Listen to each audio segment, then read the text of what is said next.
Alam mong talo na kami, nag-shoot ka pang kupal ka? Ano ba ang gusto mong palabasin? Ikaw ang #1 Rookie of the Year. Well, marami ka pang kakaning bigas bata. Hanggang umpisa lang yan. Next time na magharap, tayo ay sure ako natalo na kayo. Alam mo nakuha ninyo. Ang inis ko. Sabihin mo sa coach mo, huwag masyadong matuwa sa pagkapanalo at masyado pang maaga.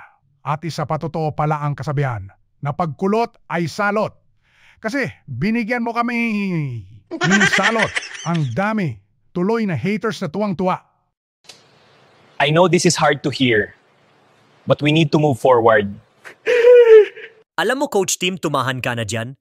Kasi nagiging kamukha mo yung lalaking nasa Alaska na nag-iiyak. Alam mo, kailangan ko talagang shoot. Ang bola. Kasi nga mga quotient system, tayo na tinatawag at isa pa utos. Yun ni coach namin, sadyang masunurin lang ako.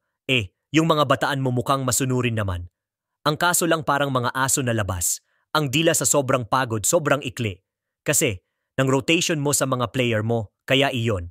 Ang nakita namin na kahinaan ninyo, pero alam namin na nababawi kayo sa susunod, talagang swerte lang talaga. Ang laro ko kaya sports lang at walang iyakan.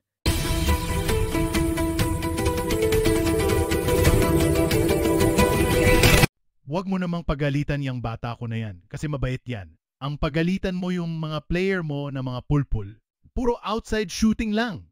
Ang alam puro baldog naman, huwag kang magalit sa akin. Kasi utos ko, yun na mag-shoot siya. At alam mo na, ngayon, hindi kami basta-bastang team. We are legit contender. Nasa finals, kaya huwag ninyo kaming mamaliitin. Sobrang hirap sigurong matulog. Ngayon ang mga Hinebra fan. Well, bawi na lang kayo sa Titan Ultra. I'm sure na matatalo ninyo sila. Pero ingat din kayo. Baka makatsamba din sila, gaya sa amin. Alam mo pare ko dapat hindi mo na pinashoot si Juan. Kasi naman baliwala din. Ang quotient system na yan. Maski tayo pa ang magharap kahit sa ang serye pa yan. Ito lang. Ang masasabi ko sa iyo, walang ibang magiging champion sa maliban sa SMC team or MVP team. Kayong mga independent team ay malabo na mag-champion yan. Ang dapat tanggapin ninyo sa pagpasok ninyo sa paliga ni Al Francis Chua. Joke lang.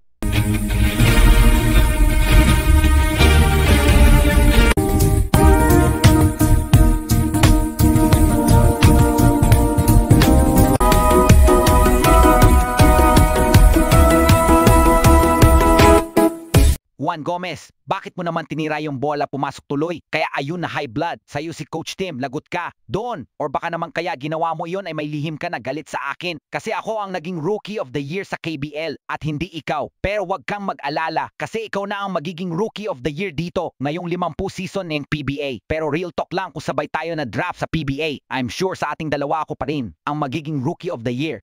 Alam mo kaya ka nanalo sa Rookie of the Year ay dahil sa media. Tama ba ako? Ang dapat na panalo doon ay si Cedric Burfield. At malamang matatalo din ako sa'yo. Kasi sino ba naman ako na hindi tanyag? Wala akong tito na dating MVP. Ang meron lang ako ay kuya, na nasa Magnolia na tinapon ninyo dahil sa mga trade. Kaya isa lang masasabi ko sa inyo, sungkit pa more.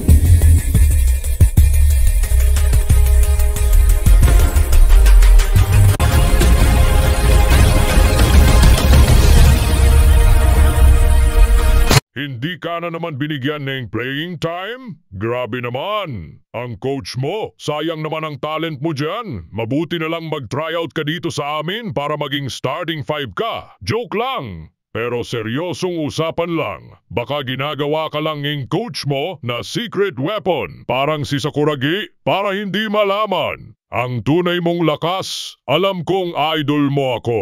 I'm sure may mga moves ako na ginagaya mo at yun dapat ang mapakita mo. Pero kung pinasok ka maski lang minuto ay baka maka 11 points ka, panalo sana kayo.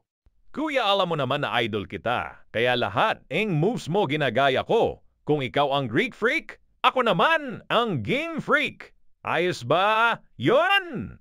Bagay na bagay, marahil tama ka. Tinatago lang ako bilang secret weapon para hindi na ma-check ang mga pamatay kong moves. Well, akala ko kukunin mo na ako sa backs joke lang pala. Pero maraming salamat idol sa pagsuporta sa akin kahit sa panaginip lang.